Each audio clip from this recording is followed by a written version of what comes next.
like writing in my off time, and I have a friend who's an editor. Okay. And I wrote a piece, thought it was great, and I was like, I'm going to send this to him because he's going to think it's great too. Yeah. And I asked him to edit it, and he did. And he came back with a lot of edits, And I'm like, at first I'm like, man, I was just deflated, But then I rewrote it. I took his edits to heart. I followed them, Yep. And lo and behold, what came out of that was a much better piece. And I was like, wow, like it kind of opened my eyes that, I have to view criticism differently.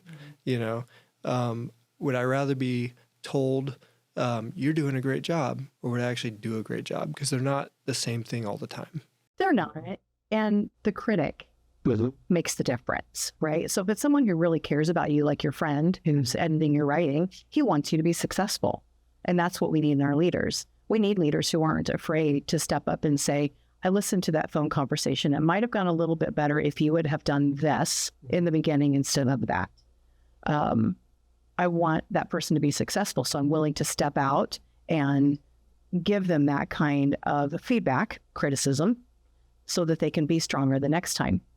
But I also think that it's important for us every now and then to fluff it up a little bit. You know your audience, you know who you're talking to, right?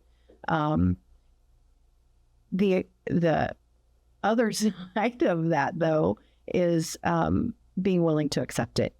Yeah. Right? I can go out and talk to one of my team members and tell them it would have been better if you did this than that.